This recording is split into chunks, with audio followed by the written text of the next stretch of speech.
सुमित मौजूद है हमारे साथ आज का सुपर शेयर लेकर। बताइए सुमित, कौन सा स्टॉक है?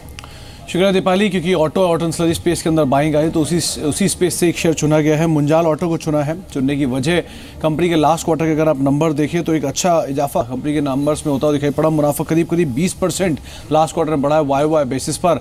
तो एक अच्छे नंबर्स कंपनी ने वाई बेसिस पे पोस्ट किए और ना केवल कंपनी के मुनाफे में इजाफा हुआ बल्कि ऑपरेशनल फ्रंट पर भी जो इंप्रूवमेंट आया, करीब 1.5% के आसपास ऑपरेटिंग मार्जिन कंपनी के लास्ट क्वार्टर के अंदर बढ़े हैं। एक अच्छे ऑर्डर इनटेक है। अगर क्लाइंटल की बात करें तो हीरो इसका कंपनी का सबसे प्रोमिनेंट क्लाइंट है। Along with that Tata Motors, GM जैसे जो क्लाइंट हैं वो भी कंपनी के पोर्टफोलियो में शामिल है। यानी कि 4 व्हीलर स्पेस में कमर्शियल व्हीकल से लेकर कंपनी पैसेंजर व्हीकल तक को कैटर करती है और 2 व्हीलर स्पेस में कंपनी का एक बड़ा पोर्टफोलियो भी शामिल है। तो एक अच्छे कंपनी को ऑर्डर इनफ्लोज भी लगातार आते हुए दिखाई पड़ रहे हैं।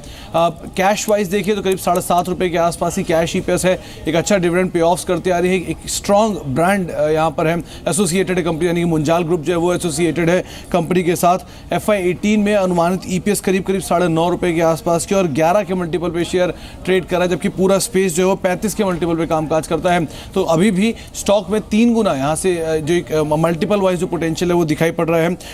एक अच्छे एवेन्यूज़ के आधार पर जिन ब्रोकर्स की खरीदारी की राय है करीब 120 रुपये तक की 4 शेयर में देखने को मिल सकती है। ठीक है, तो 120 रुपये तक का टारगेट के हिसाब से एक पोजिशनल कॉल है जो कि आपको दी गई है, इस पर आप नजर रख सकते हैं।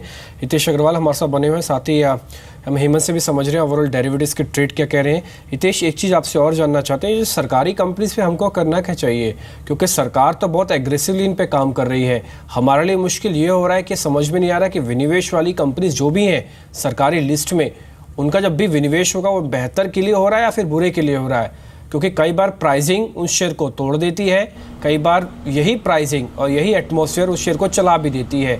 हमने कई शेयर देखे सिर्फ बस पे ही चल गए, MMTC चला, MTNL चल गया, और कई शेयर ऐसे हैं जो टूट भी जाते हैं। जैसे हम बार बार सुनते हैं कि मोबाइल को लेकर जब भी कोई खबर आती है वो टूट जाता है। तो ये कैसे जस्टिफाई करें कि विनिवेश सरकार को करना है, ये समझ में आ रहा है, हमारा सिलेक्शन कैसे होना चाहिए?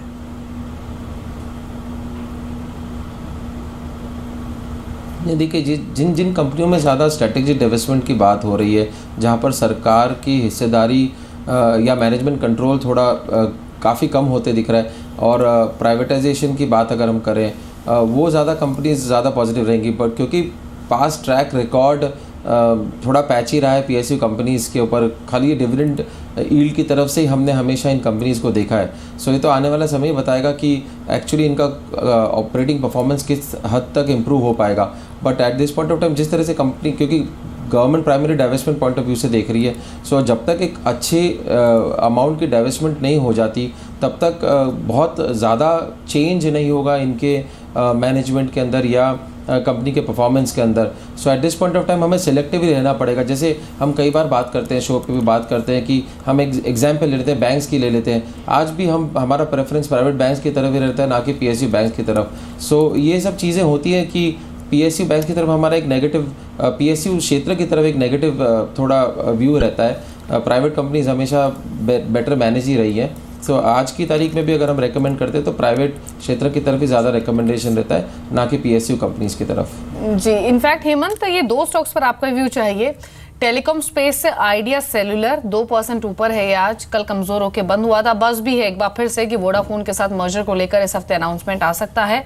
और दूसरा ये टायर स्पेस से सीएट, ये दोनों कैसे लग रहे हैं भी आपको? देखिए, पहले मैं आइडिया पे कमेंट नहीं कर पाऊंगा क्योंकि ग्रुप कंपनी है। जहां तक सीएट की बात रह गई, टायर स्टॉक्स मेरे ख्याल से अभी तेज़ी शुरू हुई है। मैं थोड़ा सा पीछे जाना चाहूँगा। ये सभी स्टॉक्स का रोल ओवर बहुत अच्छा हुआ था और उसके बाद ये स्टॉक्स में मूवमेंट नहीं आई। बीच में रबर प्राइसेस का न्यूज़ आया, फिर स्टॉक्स में दोबारा से ओपन इंटरेस्ट ऐड होना शुरू हुआ है। तो मुझे अपोलो टायर 198, सीएट 1300 और MRF 55,000 तक जाता हुआ लग रहा है। तो मेरे ख्याल से इतना कल और आज जो ये तो शुरुआत हुई है रैली की, यहाँ से और भी 5 to 7% की रैली देखने को मिल सकती है।